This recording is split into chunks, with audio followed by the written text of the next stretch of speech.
10-year-old Marcus. Williams walked slowly down the hallway of Lincoln Elementary School with his head down and his backpack dragging behind him. His bright smile that usually lit up every room had disappeared weeks ago. Marcus was the kind of boy who helped others pick up dropped books and shared his lunch with kids who forgot theirs. He loved to read about space and dreamed of becoming an astronaut one day. His teachers always said he was one of the smartest kids in his grade. But lately Marcus felt anything but smart or special. Every morning he woke up with a heavy feeling in his stomach, knowing he had to face another day at school. The other kids had started calling him names because of the color of his skin. They would whisper mean things when the teacher wasn't looking and push him in the hallway. Marcus tried to ignore them like his mom always told him to do, but it was getting harder and harder each day. Marcus's father, David Williams, was a tall, strong man who worked 2 jobs to support his family. He fixed cars at the auto shop during the day and cleaned office buildings at night. David had grown up poor, but he never let that stop him from dreaming big for his son. Everyone in the neighborhood respected David because he was always willing to help others and never asked for anything in return. He coached the Little League baseball team on weekends and helped elderly neighbors with their yard work. David believed that hard work and kindness were the most important things a man could have. He had faced racism many times in his own life, but he hoped things would be different for Marcus. David wanted his son to focus on his studies and chase his dreams without having to worry about the color of his skin. But lately he noticed Marcus had become quiet and sad. His bright, curious son, who used to ask a million questions about everything, had stopped talking about school altogether. The problems at Lincoln Elementary had started small, but they were getting worse every day. It began with a few kids in Marcus's class making jokes about his hair and the way he talked. Then they started calling him names during recess when the teachers were busy talking to each other. Some of the kids would move away when Marcus tried to sit with them at lunch. Others would make faces at him when he raised his hand to answer questions in class. Marcus tried to tell himself that maybe they were just playing around, but deep down he knew it was more than that. The way they looked at him made him feel like he didn't belong there. Marcus had always been proud of who he was, but now he started wishing he could be invisible. He began eating lunch alone in the library and avoiding the playground during recess. His grades started to slip because he couldn't concentrate on his work when he was always worried about what the other kids might do next. The teachers at Lincoln Elementary seemed to notice what was happening, but they didn't do much to stop it. When Marcus's teacher, Mrs. Peterson, saw kids being mean to him, she would just tell them to play nice and then turn away. She never asked Marcus how he was feeling or tried to understand what was really going on. The principal, Mr. Hayes, was even worse. When Marcus's mom called to complain about the bullying, he told her that kids will be kids, and that Marcus needed to learn to stand up for himself. He said that maybe Marcus was being too sensitive and that he should try to make more friends. The adults who were supposed to protect Marcus were failing him in the worst way possible. They were letting the other children think it was okay to treat him badly because of his race. Marcus felt alone and forgotten, like nobody cared about what happened to him. Everything changed on a cold Tuesday morning in November when Marcus came home from school with tears streaming down his face and a torn shirt. He had been pushed down by 3 older boys who called him terrible names and told him he didn't belong at their school. They had ripped his favorite shirt, the one with the rocket ship on it, that his grandmother had given him for his birthday. Marcus ran straight to his room and threw himself on his bed sobbing. When David came home from work that evening, he found his son still crying. Marcus told his father everything that had been happening at school for the past 2 months. He talked about the name-calling and the pushing and how the teachers pretended not to see it. David felt his heart breaking as he listened to his son describe the pain and loneliness he'd been carrying all by himself. That night, David held Marcus close and promised him that things were going to change. David Williams had reached his breaking point, and he knew that staying silent was no longer an option. He had tried to teach Marcus to turn the other cheek and to rise above the hatred, but that wasn't working. His son was being damaged by racism, and the adults at the school were allowing it to happen. David called Lincoln Elementary the next morning and demanded a meeting with everyone involved. He told the secretary that he wanted the principal, the teachers, and the parents of the children who were bullying his son to all be there. The secretary tried to tell him that wasn't how things were done, but David's voice was firm and determined. He said he would be at the school Friday afternoon, and that this meeting was going to happen whether they liked it or not. David had never been the type of man to cause trouble, but he was willing to fight for his son's right to feel safe and respected at school. Word spread quickly through Lincoln Elementary about the upcoming meeting, and people had all kinds of opinions about what might happen. Some of the teachers were nervous because they knew they hadn't done enough to help Marcus. Some of the parents were angry because they didn't want to be called out for their children's behavior. The kids who had been mean to Marcus started to worry that they might get in serious trouble. Marcus himself was scared because he didn't want his father to embarrass him or make things worse. But David assured his son that he was going to handle everything the right way. He spent the rest of the week thinking carefully about what he wanted to say. David knew that this was his chance to make a difference, not just for Marcus, but for every child who had ever faced racism at school. He prayed for wisdom and strength because he wanted his words to come from a place of love rather than anger. Friday afternoon arrived, and the school library was packed with more people than anyone expected. Principal Hayes sat at the front looking uncomfortable, while Mrs. Peterson and 3 other teachers sat nearby. About 15 parents filled the folding chairs, including the mothers and fathers of the children who had been bullying Marcus. Many of the older students stood along the walls because they had heard about the meeting and wanted to see what would happen. Marcus sat in the front row next to his mother, looking small and nervous. The room was buzzing with whispered conversations, and everyone kept glancing at the door, waiting for David Williams to arrive. When David finally walked into the library, the room fell silent. He was wearing his best suit, the one he saved for church and job interviews. His presence filled the space and commanded respect without him having to say a word. David walked slowly to the front of the room and stood facing the crowd with his hands clasped behind his back. He looked around at all the faces staring back at him and took a deep breath. When he finally began to speak, his voice was calm and steady, but filled with emotion that touched everyone present. "My name is David Williams, and I'm here because my son Marcus has been suffering at this school for 2 months while the adults who are supposed to protect him have looked the other way." The words hung in the air like a challenge, and several people shifted uncomfortably in their seats. David continued, "I'm not here to yell or point fingers or make anyone feel bad. I'm here to tell you the truth about what racism does to a child and to ask you to help me fix what's broken in this place." Eyes found Marcus in the front row, and his voice grew softer. "My son is 10 years old, and he's been carrying a burden that no child should ever have to carry." David's speech continued as he painted a picture of Marcus's pain that brought tears to many eyes in the room. "Every morning my boy wakes up afraid to come to school because he doesn't know what cruel words he'll hear or what mean things other kids will do to him. He started having nightmares, and he doesn't want to eat breakfast anymore. The little boy who used to tell me all about his day now sits quietly at the dinner table because he's too ashamed to talk about what happened at school." David's voice cracked slightly as he spoke about finding Marcus crying in his room with his torn shirt. "My son asked me last week if God made a mistake when he made him black. A 10-year-old boy asked me that question because the children in this room have made him feel like there's something wrong with the way God created him." Several parents wiped away tears, and some of the students looked down at their shoes, feeling ashamed of their actions.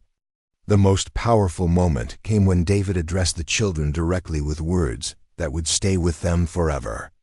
"I want to talk to the young people in this room because you have the power to change everything that happens here. Some of you have been mean to my son because he looks different from you. But I want you to know something important about Marcus." David's eyes swept across the room, touching each young face. "Marcus is the boy who helped Jenny Peterson find her lost lunch money last month. He's the one who shared his crayons with Tommy Chun when Tommy forgot his art supplies. Marcus is the same boy who cheered louder than anyone when Sarah Martinez scored her first soccer goal." David paused and let those words sink in. "My son has shown kindness to children who have been cruel to him because that's the kind of person he is. But kindness isn't something he was born with. It's something he chooses every single day, and you can choose it too." David then turned his attention to the adults in the room with words that cut straight to their hearts. "To the teachers and parents here today, I want you to understand that racism isn't something children are born with. They learn it from watching the adults around them. They learn it when we stay silent instead of speaking up for what's right. They learn it when we make excuses instead of taking action." His gaze moved from face to face, holding each person accountable. "Every time a teacher ignored the mean words said to my son, you taught those children that cruelty is acceptable. Every time a parent dismissed their child's behavior as normal, you taught them that some people matter less than others. My son has been waiting for just one adult in this building to stand up for him and tell him that he belongs here. He's been waiting for someone to show those other children that treating him badly is wrong."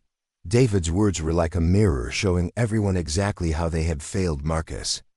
The emotion in the room reached its peak when David shared his own story of growing up with racism and his hopes for his son's future. "I grew up in a time when things were supposed to be worse for people who look like me. I faced hatred and discrimination, but I always believed that by the time I had children, things would be better. I worked hard and followed the rules and treated everyone with respect because I wanted to build a better world for my son." David's voice grew stronger as he continued. "But sitting here today, I realize that hoping for change isn't enough. Waiting for other people to do the right thing isn't enough. If we want our children to live in a world without racism, then we have to teach them that every person has value no matter what they look like or where they come from." He looked directly at Marcus and smiled. "My son is going to be somebody special in this world. He's going to help people and make a difference and achieve great things. But first he needs to know that the people in this room believe in him and will protect him and treat him with the respect he deserves." The silence that followed David's speech was complete and profound, as every person in the room absorbed the weight of his words. Mrs. Peterson was crying openly as she realized how badly she had failed Marcus. She thought about all the times she had seen him being mistreated and had done nothing more than offer weak words that meant nothing. Principal Hayes sat with his head in his hands, understanding that his leadership had allowed racism to flourish in his school. The parents of the children who had bullied Marcus looked ashamed as they recognized that their own attitudes had influenced their kids' behavior. Most importantly, the students in the room were seeing racism clearly for the first time in their young lives. They were understanding that their words and actions had real power to hurt others, and that being different wasn't something to make fun of but something to celebrate. The transformation that followed David's speech was immediate and remarkable as people began to take responsibility for their actions. Mrs. Peterson stood up with tears still flowing and walked over to Marcus. She knelt down beside his chair and took his hands in hers. "Marcus, I owe you a huge apology. I should have protected you from the very beginning, and I'm sorry I let you down. That will never happen again, I promise you." One by one, the parents of the children who had been mean to Marcus came forward to apologize and commit to talking to their kids about treating others with kindness. The most surprising moment came when 12-year-old Jake Morrison, the ringleader of the group that had been bullying Marcus, stood up and walked to the front of the room. With his voice shaking, Jake looked directly at Marcus and said, "I'm really sorry for the mean things I said and did to you. You didn't deserve any of that, and I want to be your friend if you'll let me." The room erupted in spontaneous applause as other students followed. Jake's example and offered their own apologies. Principal Hayes stood up and addressed the room with a commitment that would change Lincoln Elementary forever. "Mr. Williams, your words today have opened my eyes to failures in my leadership that I'm ashamed to admit. Starting Monday, this school will implement a zero-tolerance policy for any form of discrimination or bullying. We will have monthly assemblies about kindness and respect. We will train our teachers to recognize and address racism immediately. Most importantly, we will create an environment where every child feels safe and valued." He turned to Marcus with genuine remorse in his voice. "Marcus, I failed you as your principal and as an adult who was supposed to protect you. I promise you that this school will be a place where you can learn and grow and be proud of who you are." The crowd applauded again as they witnessed real leadership emerging from what had been a broken situation. The weeks that followed the meeting brought changes to Lincoln Elementary that exceeded everyone's expectations. Marcus's confidence began to return as he saw that the adults in his life were finally standing up for him. The children who had once been mean to him started including him in their games and asking him to sit with them at lunch. Jake Morrison became one of Marcus's closest friends, and the two boys could often be seen working together on science projects or playing basketball during recess. Mrs. Peterson transformed her classroom into a place of acceptance and learning, where every child felt valued for their unique contributions. She started each day by having her students share something positive about a classmate, and the activity helped build genuine friendships across all differences. The impact of David's courage spread far beyond Lincoln Elementary as word of his speech reached other schools and communities. Parents began having honest conversations with their children about racism and kindness.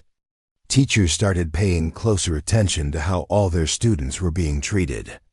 Principals implemented new policies to ensure that discrimination would not be tolerated in their buildings. Marcus's story became an inspiration that reminded everyone that one person speaking truth with courage could create ripples of change that touched countless lives. David had shown that protecting his son didn't require anger or violence, but rather the strength to stand up and speak the truth with love and dignity. Marcus Williams returned to being the bright, curious boy he had always been, meant to be with dreams of becoming an astronaut burning brighter than ever. He excelled in his studies and made friends from all different backgrounds who valued him for his kindness and intelligence.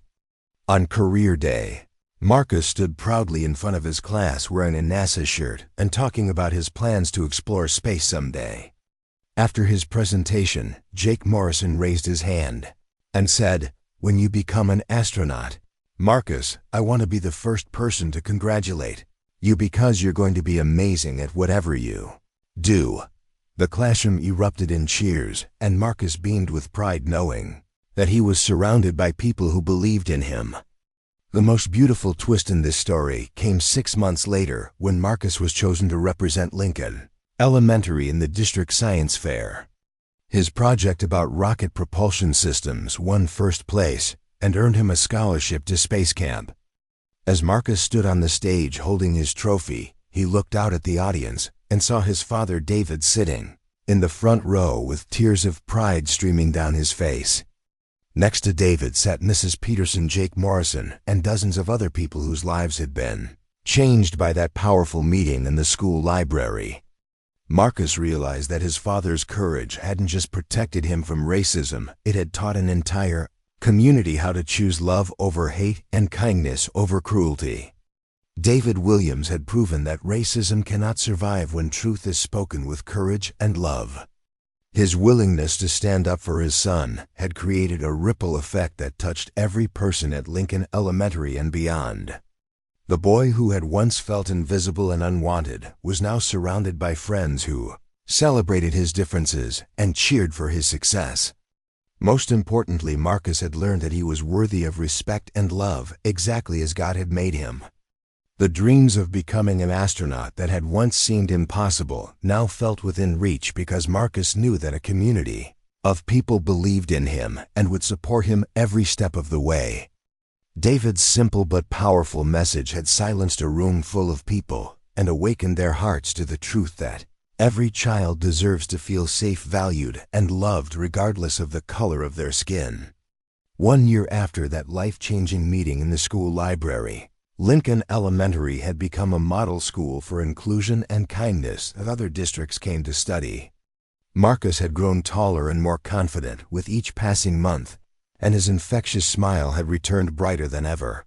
He had started a science club that welcomed students from all backgrounds, and his natural leadership skills were inspiring other children to pursue their own dreams. The club met every Thursday after school in Mrs. Peterson's classroom, where they conducted experiments and talked about careers in science, technology, engineering, and math. Marcus loved seeing younger students get excited about learning, just like he had when he was their age. Jake Morrison had become the club's vice president, and the two boys worked together to make sure every member felt included and valued. Their friendship had become legendary at Lincoln Elementary as an example of how understanding and forgiveness could transform enemies into best friends. Mrs. Peterson had also undergone a remarkable transformation that surprised everyone who knew her. The teacher who had once ignored bullying in her classroom had become a passionate advocate for student rights and social justice. She enrolled in graduate courses about multicultural education and started writing a book about creating inclusive classrooms. Mrs. Peterson often stayed late after school to mentor students who were struggling academically or socially, and she made sure that every child in her class felt heard and respected. She had learned to see the warning signs of bullying and discrimination, and she addressed problems immediately before they could grow into bigger issues. Her classroom walls were covered with pictures of successful people from all different races and cultures, and she made sure her students learned about heroes who looked like them. Mrs. Peterson's dedication to change had earned her a Teacher of the Year award and invitations to speak at education conferences across the state. Principal Hayes had implemented changes at Lincoln Elementary that went far beyond what anyone had imagined possible. The school now had a peer mediation program where older students helped younger ones resolve conflicts peacefully. There were monthly cultural celebration days where families shared their traditions, food, and stories with the entire school community. Hayes had hired a full-time counselor who specialized in helping children deal with discrimination and bullying, and he had established an anonymous reporting system so students could safely speak up when they witnessed unfair treatment.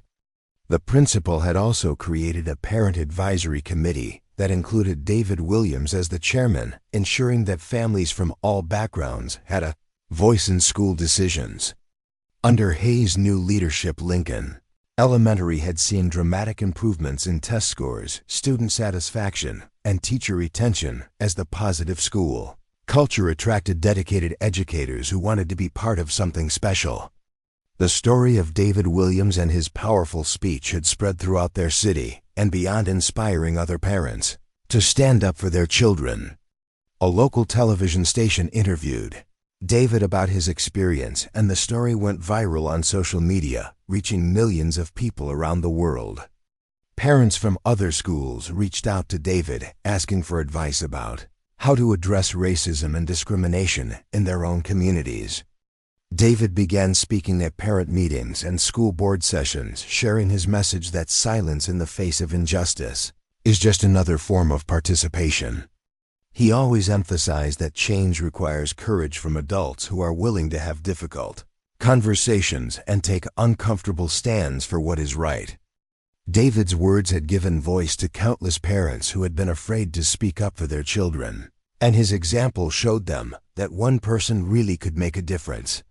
Marcus's success in school had opened doors that his family never could have imagined. His science fair victory had caught the attention of NASA educators, who invited him to participate in a summer program for gifted students interested in space exploration. Marcus spent 3 weeks at Johnson Space Center in Houston, learning from real astronauts and engineers about what it takes to work in the space program. He got to experience zero-gravity simulation and mission control training, and he even had lunch with an astronaut who looked like him and told Marcus that dreams really do come true with hard work and determination.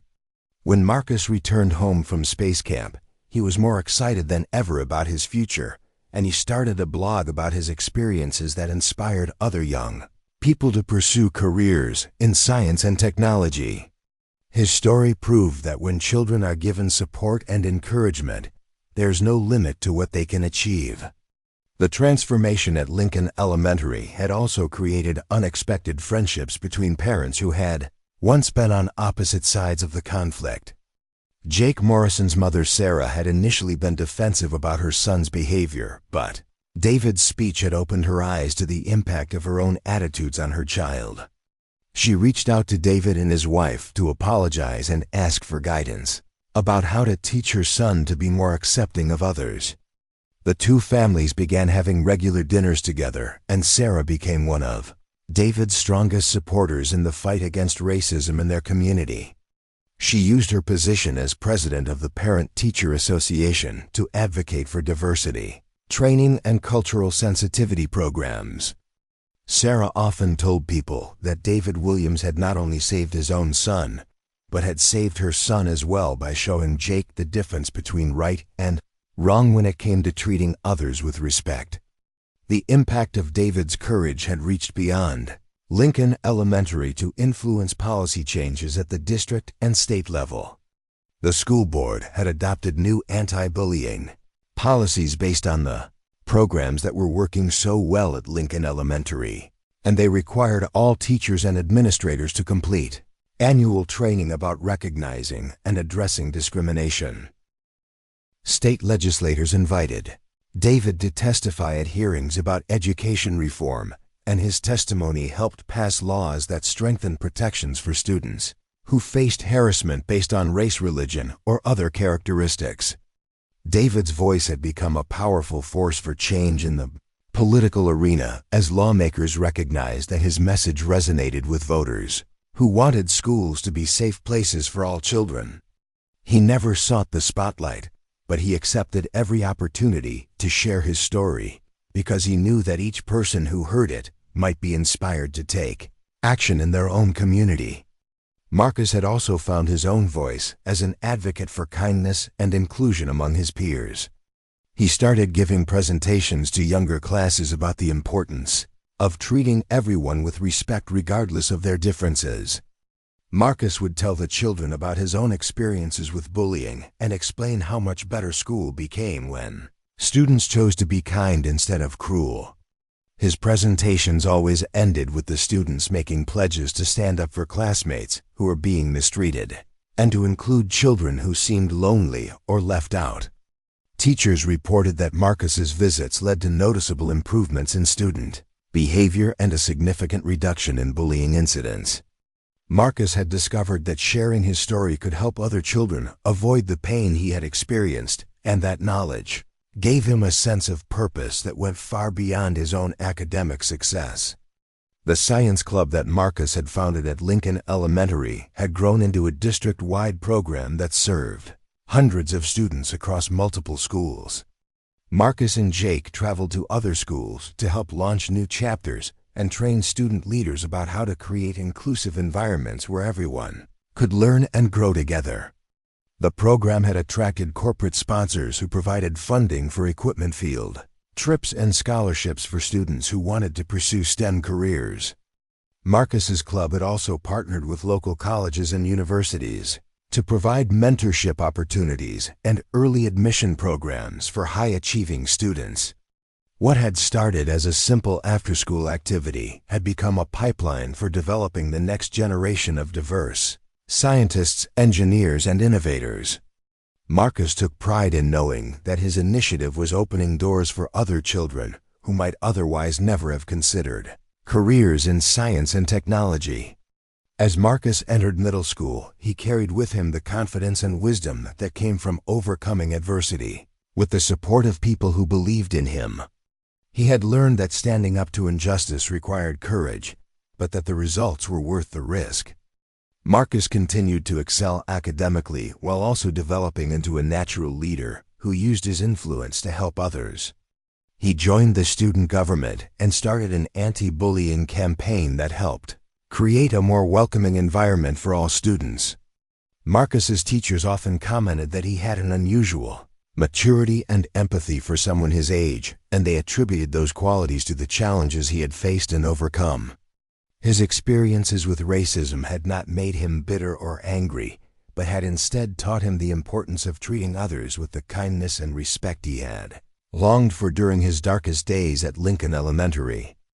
David Williams looked back on that Friday afternoon meeting as the day that changed everything for his family and his community.